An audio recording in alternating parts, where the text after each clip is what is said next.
Good morning. I'm ICE Enforcement and Removal Operations Executive Associate Director Marcos Charles. Thank you for joining us this morning as we keep the public current on the status of Operation Metro Surge. As you know, DHS has arrested over 10,000 illegal aliens in Minnesota in the past year and over 3,300 illegal aliens since we launched Operation Metro Surge on November 29th. But instead of discussing statistics, we're going to discuss it's important to know that there's a cost for everything, and the cost of Minnesota's sanctuary policies is steep. ICE is in the Twin Cities to remove criminal illegal aliens who have been released from jails and prisons despite the risks they pose to the public. The people we've arrested are here are not people you want living next door to your families, your children, your parents, or your best friends. They're criminals like Salvadorian criminal illegal alien Carlos Antonio Flores Miguel, an MS-13 gang member and registered sex offender with a final order of removal from 2021. He was deported 4 times and convicted of illegal entry twice, and was charged with strong-arm rape and resisting an officer. Despite being arrested in El Salvador for robbery, the Biden administration released him in the United States in 2022. When we arrested him, he punched and kicked our officers and even attempted to grab an officer's gun. I don't know if it's up there, but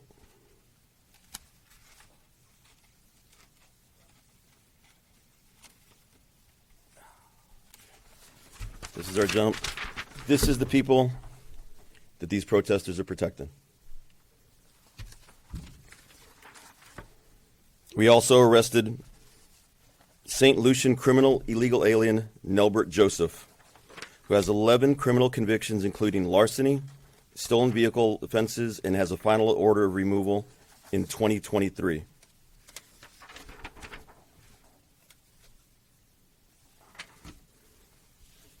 We picked up Cuban criminal illegal alien Ivan Rodriguez Lopez, who has a final order of removal from 2018 and was convicted of assault, possession of methamphetamine, theft, and burglary. He also has prior charges for neglect or endangerment of a child and a DUI.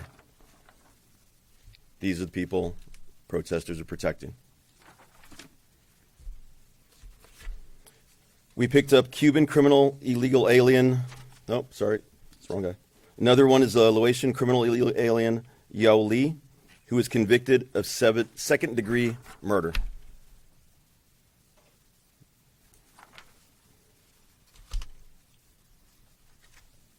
And a Mexican criminal illegal alien, Pedro Laguna Cruz, who has multiple DUI convictions and a conviction of possession of controlled substance.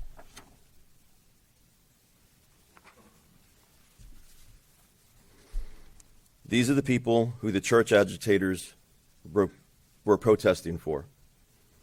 These are the people the violent agitators ramming our vehicles and attacking our officers are trying to defend. It's easy to debate immigration enforcement when it's abstract, but behind every one of these arrests is someone who committed a crime that put your friends, family, neighbors, community in danger. The public deserves to know exactly who ICE has taken off the streets and why we're here today. It's my responsibility to make sure everyone understands that ICE is only in this state to pick up the ball that local leadership has dropped. Today, I want to ask Governor Walz and Mayor Fry directly, please honor our immigration detainers that we've lodged against criminal illegal aliens in Minnesota, in the state's jails and prisons. Please work with us instead of against us. Please remember the victims whose voices are no longer here to speak for themselves. Please stop creating obstacles to keep Minnesotans safe. We're all on the same team, and our cooperation will save lives. I'd like to turn this over to Commander Greg Bovino.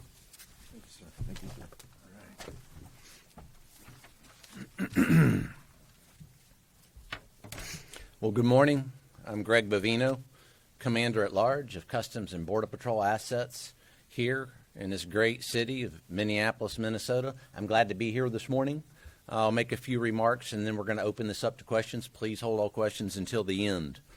Now, folks, we've seen the excellent work that Mr. Marcos Charles has detailed here. This excellent work on these screens here. Marcos, you and your team are out there every day, Border Patrol, ICE, and those allied teams, and they're taking these folks off the streets. These folks were walking the streets less than 24 hours ago. Marcos and his team and Border Patrol are taking them off the streets by the dozens and sometimes hundreds every single day. So that's some fantastic work. We want to continue to accomplish that work. But what I would like to touch upon this morning is how much better this work could be. How much better can we do what we do? And how much better for who? For you, which you being Ma and Pa America and the taxpayer, how much better this work can be for the taxpayer. Now, better to the citizens here of Minneapolis as well. Minneapolis 2020 riots, this most current influx of anarchists and folks that want to disparage and occlude this Title VIII law enforcement mission.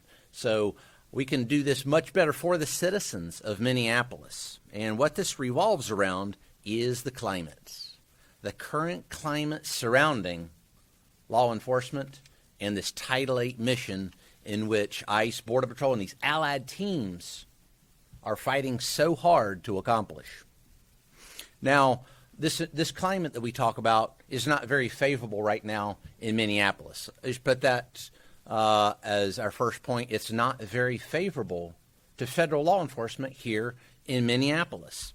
Let's take a look at what happened yesterday. Some of you may know that Border Patrol and ICE were out conducting our Title VIII mission, and several of our teams were set upon by violent protesters, anarchists, rioters, individuals, and extremists that were intent on ensuring that we did not take these very people that Marcos talked about off the streets. Intent that we would not arrest these individuals, these illegal aliens that prey upon Ma and Pa America every single day.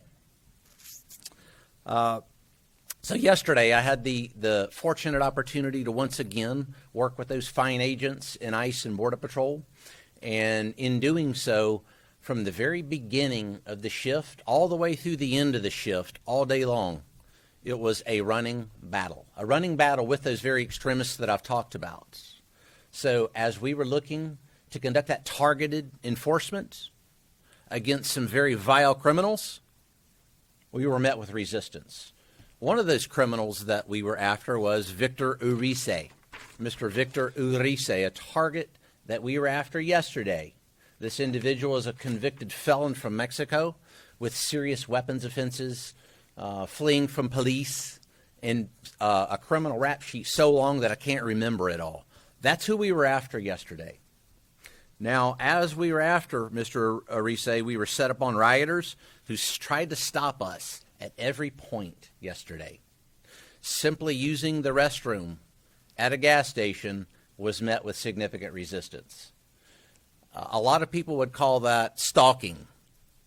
I don't think any of us would like to be stalked, but being stalked for 8 or 10 hours at a time is not a very favorable climate. Hey, folks, where were the cops yesterday? Where was Minneapolis Police Department during that 8-hour stalking events? Anybody care to venture a guess? I'd like to venture a guess, and it's I don't know. So it's that climate we're talking about. Violent mobs, rioters, who became violent towards the end of the day. Our very last stop at a gas station was met with violence. Individuals that perpetrated violence against our Border Patrol agents, forcing us to take action, not against Victor Urice, the individual that we were after, but to take action against those violent anarchists who didn't want us to catch Victor Urice, if you can believe that. Absolutely unbelievable. Hey, where were the cops during that 8 hours of stalking and violence? Where was Mayor Fry?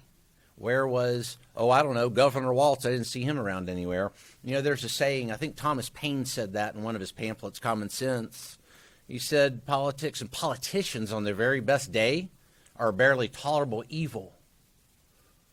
Is this Mayor Fry's very best day yesterday? Oh, I don't think so. Absolutely not. So put yourselves as the media and the press there. Would you like to be stalked all day long with folks that want to hurt you all day long? Think about that. Also, I'd implore upon you to report that. We were forced to utilize less lethal devices again yesterday to keep the public safe, to keep the Border Patrol agents safe, and so that we could continue to conduct that Title VIII mission. That's our job here. We're not going to be deterred in conducting the Title VIII mission, no matter what that climate is, no matter that violent rhetoric by Mayor Fry, Walz, and others, individuals that come into churches, as Mr. Charles said. We're not going to be deterred from that. So CS gas, pepper balls, a whole litany of less lethal devices were used to ensure that our agents, those agitators and rioters, and the public were safe, and that we continue to conduct that mission. Citizens were failed twice yesterday. They were failed twice yesterday. First, as I said, the response from Minneapolis Police Department and other local agencies, missing in action. That's what you call missing in action. When fellow law enforcement officers are in need, missing in action. Unconscionable. And then the second part of that is these criminal illegal aliens that were let back out on the streets. Let's go back again to Mr. Victor Urice. He was on probation, by the way. Our target was on probation. He was let back go on the streets of Minneapolis so that we had to go into the community.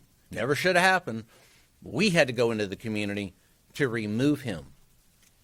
Why not, Mayor Fry, Governor Walz, turn this individual over to us so we're not in the streets, so that anarchists are not allowed to ply their trade of anarchy against law enforcement?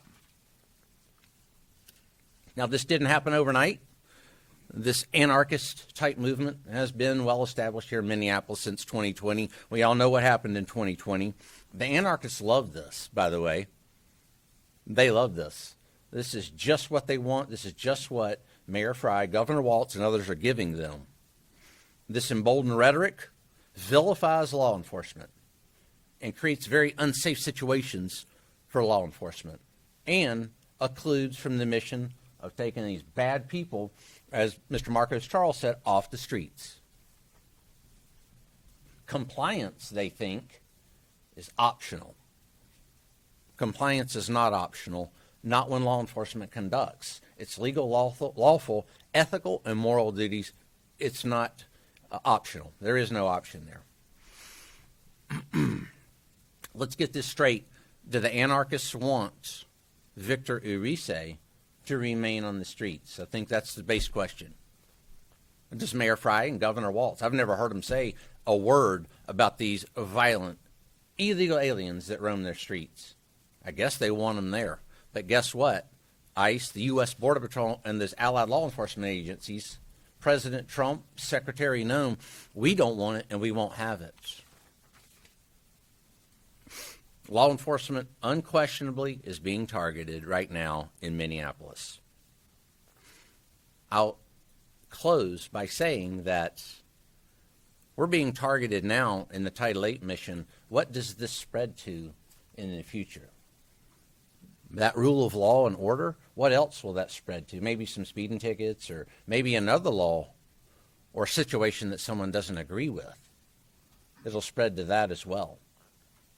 We're not going to allow that to happen here in Minneapolis or anywhere else. We're here to stay the course. We will stay the course. U.S. Border Patrol, ICE, and all allied law enforcement agencies, we're here and we are going to accomplish the mission. I'm glad to be here. Our agents are ecstatic to be here. ICE agents are glad to be here. Removing that off the streets, it will continue. Thank you. Commander. Mr. Nicole, for the name and outlet. Sure. Nicole Scangas, CBS National News, Commander Bovino, EA Details. Thank you so much for being here. 2 days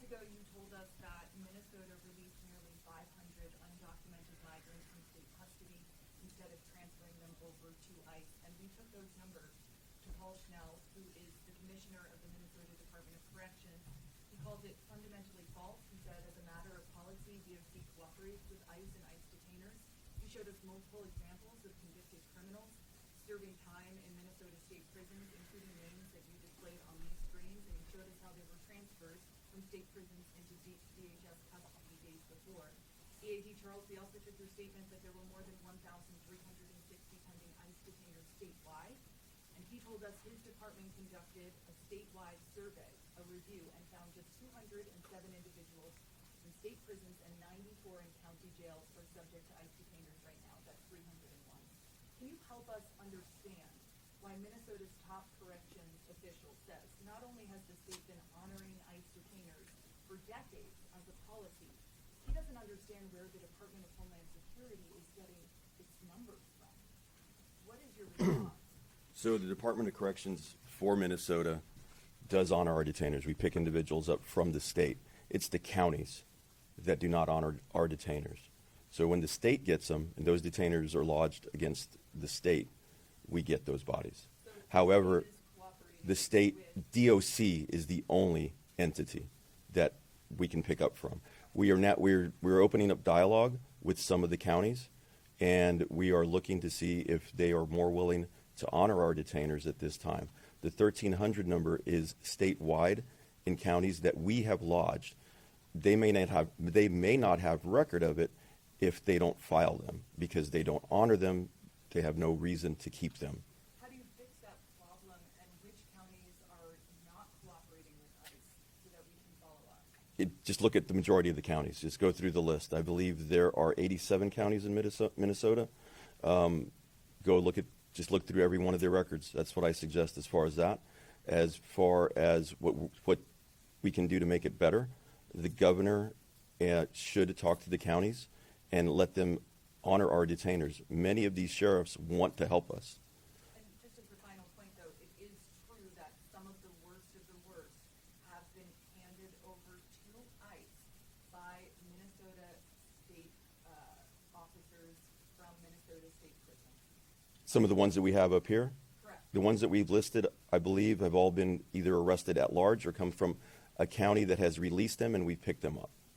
But through a coordinated transfer. No, not all. Go ahead. Commander Bovino, sources tell MS Now that you had an argument with a magistrate judge on duty here in Minnesota recently. Can you describe why you were upset with that magistrate judge? Okay, sir, I've not had any argument with a magistrate judge. You're going to have to be more specific there. I've not talked to a magistrate judge from then to myself, no. We understand it's because you were upset with the magistrate judge for rejecting arrests on the ground of assaults on federal officers. They argued it wasn't warranted. Do you have any comment on that? I do. We work very hard with Department of Justice, with the courts to gather and obtain those warrants. One of those warrants will go back to Victor Urice here. We did work several days to get a warrant for this individual, and we worked through what we needed to do to get a warrant for this individual. And we're going to continue to work with judges and the courts to obtain these warrants with those judges. And then final question, do you have any moral or ethical qualms about detaining a 5-year-old on his way back from preschool? Be more specific. Liam Ramos in the Columbia Heights School District, do you have any moral or ethical qualms about that? We conduct legal, ethical, and moral law enforcement missions here in Minneapolis. So as far as what you're saying with that particular individual, you'll have to be more specific, because I didn't detain a 5-year-old. And we're going to continue with that law enforcement mission. Oftentimes you will see violent illegal aliens that perhaps do have families. And those violent criminal illegal aliens are going to be arrested. I've got no qualms about making America a safer place when we arrest those illegal aliens. Next question. Commander Alex Capriello with News Nation. You talked a lot today about the hostile environment that your agents are facing. We do know that military assets, namely National Guardsmen, are literally waiting in the wings for the president to invoke the Insurrection Act to actually provide that backup that potentially you might need. Would you encourage the president at this moment, given what you've seen on the ground here in Minneapolis, to invoke the Insurrection Act to help you? I give Secretary Noem and the president, as do the other law enforcement leadership here, information briefs and data points multiple times a day so they can make any decisions that they need to make as to whether to put troops on the ground or not. So I'll leave that for President Trump and Secretary Noem based on the vast amount of information that is parlayed to them each day. And a quick follow-up, you used some tear gas yesterday, and I know you just mentioned it, but obviously there was a recent ruling that was an appeal from the Department of Justice to allow your agents and federal agents to use those types of measures. Can you comment on what that allows you and your men and women to actually do out here on the ground? Sure. I believe the case you're talking about was overruled and yesterday by a higher court anyway. It wouldn't have mattered because we follow the law. When we utilize less lethal munitions or any use of force, it's called the minimum use of force necessary to either effect an arrest and or accomplish a mission. So we did that. Whether or not that ruling was in effect, we still did that yesterday. Our agents are being violently assaulted by agitators and anarchists, and the use of that less lethal is something that I always call more than exemplary.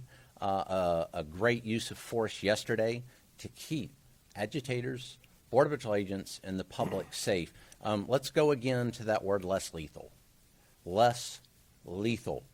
If we didn't have those less lethal munitions to utilize the minimum amount of force necessary to effect an operation and or an arrest, what's next?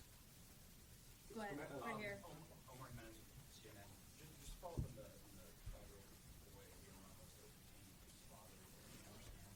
The father, as our record shows, is detained in Texas. Just can you confirm that the 5-year-old was also sent to Texas with that father and why he wasn't left staying here in Minnesota?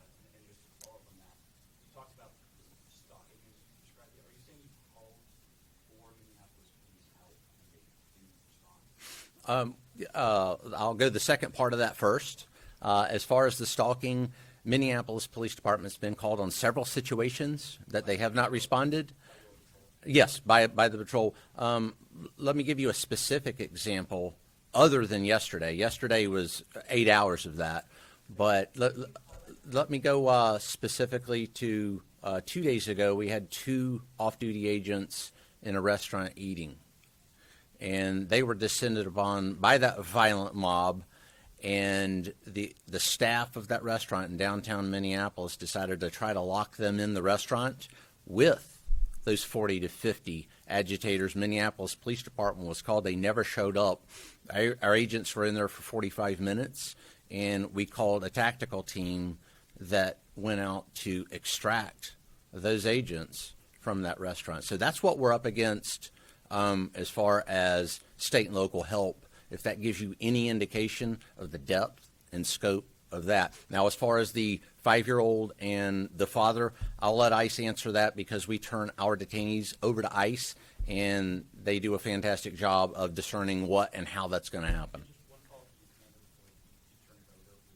I've seen you in multiple cities at this point, in Chicago, here in Minneapolis as well, and the tactics have been very public-facing, just from a five-minute perspective. It seems like that's the point, correct me if I'm wrong, but why not take care of some of this enforcement during hours where you would be less likely to encounter the public to that effect, less likely to detain an American citizen who might be obstructed? We go where the threat is, and we're going to go at the optimal time where those threats are present. Take serving a warrant, things like that, or these targeted enforcement efforts. What you may not realize is those efforts occur 24/7. Oftentimes, we cannot control where that suspect is at a given time, but what we can control is a safe time to apprehend that suspect. Oftentimes, that's early morning hours or when we encounter that individual that is alone or perhaps not near a crowd. So that's why we're in an area. It's just even getting in or near the area, we're set upon by anarchists and rioters and things like that. All right, right here. Frankie with WCCO here in CBS. Do you have any updated Sure, I won't give you an exact number. Those numbers are going to remain law enforcement sensitive, but several thousand Border Patrol, ICE, and allied teams, so several thousand. Commander Bovino, Jorge Ventura with the Daily Caller. California Governor Gavin Newsom did take the stage at the World Economic Forum in Davos. Speaking to world leaders, he actually took a direct shot at you. Newsom saying, quote, Greg Bovino is dressed up as he literally went on eBay and purchased SS garb, secret police, private army, masked men are disappearing people with no process. Just, do you have a response for the California governor who just made those comments on stage? Sure, Governor Newsom's had a long record of lying, and again, those are lies. I don't shop on eBay. This garb, as he quite uneloquently puts it, is a standard Border Patrol issue, has been since May the 28th, 1924. That's 101 years ago. So as far as what he specifically said, I don't know. While he's enjoying Davos and whatever he's enjoying over there, I'm out being, our agents are being assaulted and stalked by violent rioters, many of which I believe they draw inspiration from his words when we operate in California, because he says the same thing, some of the same things that Fry and Waltz said. So he is responsible for that very violence that our agents are subject to on a daily basis. Remember, it started in California, operation at large Los Angeles. Go ahead. Yeah, Jack Thrope with the Associated Press. Question for Mr. Charles. There are specific operations where ICE has broken into homes without a judicial warrant, and we know that there is an internal memo telling officers that they can enter a home without a judicial warrant. Do you feel that you're justified in entering a home by force using only an administrative warrant? And if so, how often have you done that in Minneapolis? So first off, we don't break into anybody's homes. We make entry in either a hot pursuit with a criminal arrest warrant or an administrative arrest warrant. The thing to remember is these administrative arrest warrants have been deemed justified by courts, also in immigration purposes. Also, the one thing that you need to know is that these warrants are based on an immigration judge's decision that these individuals are now removable from the United States. This is their final order of removal, and those warrants are based on that decision. The second question is just how many cases have there been where you have entered a home using only an And again, right now that's law enforcement sensitive. I'm not going to go into those numbers. Peter also from Fairleigh. Commander, you said yesterday with the MPD, calling them. Did you actually call Minneapolis police yesterday during that? And at a certain point, you obviously are very visible. People recognize you when you're on trial with these agents. Do you think that your presence on these operations is helping or hindering in the moment? Sure, I think anytime law enforcement is conducting that tight mission, it certainly helps. As far as tactically helping yesterday, actually I do, and I'll explain that. Is that violent mob decided, perhaps because I was a bit more visible, to follow us.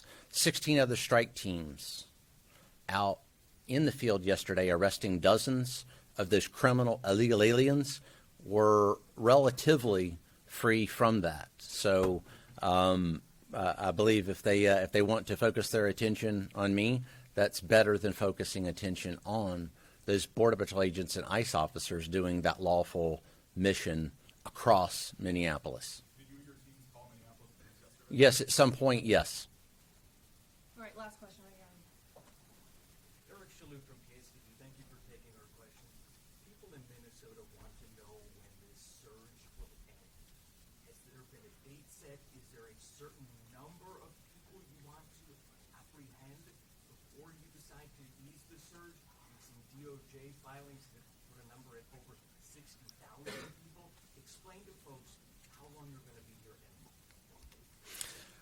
As Marcos's team and U.S. Border Patrol work together, and we continue to apprehend dozens, if not hundreds, of these criminal illegal aliens a day, we're going to continue conducting that mission. We're not going to put a date or a timeline to stop this mission. This mission's ongoing until there are no more of those criminal illegal aliens roaming the streets of Minneapolis. is there a number, though?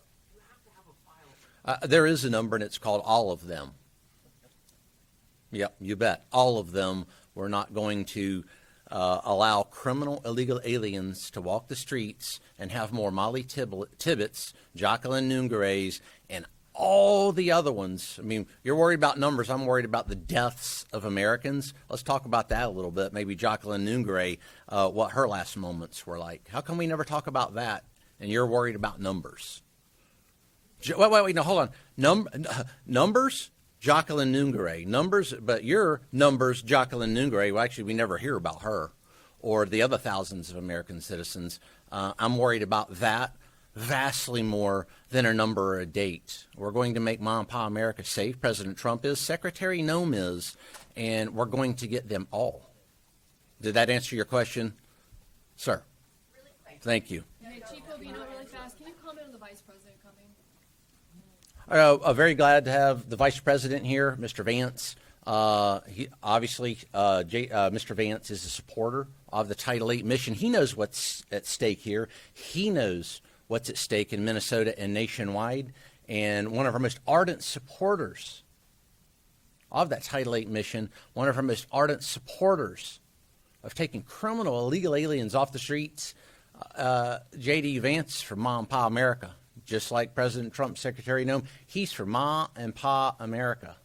And I can't think of a better individual to come down and talk to those Border Patrol agents and ICE officers. Marcos and I were talking here just before this press conference. One of the things that J.D. Vance does is he wants to hear from the rank and file Border Patrol agents and ICE officers. That's something very unique to him.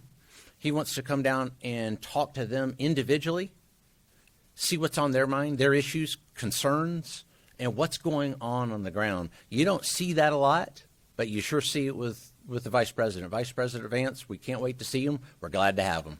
All right, thank you. Thank you. This way, sir.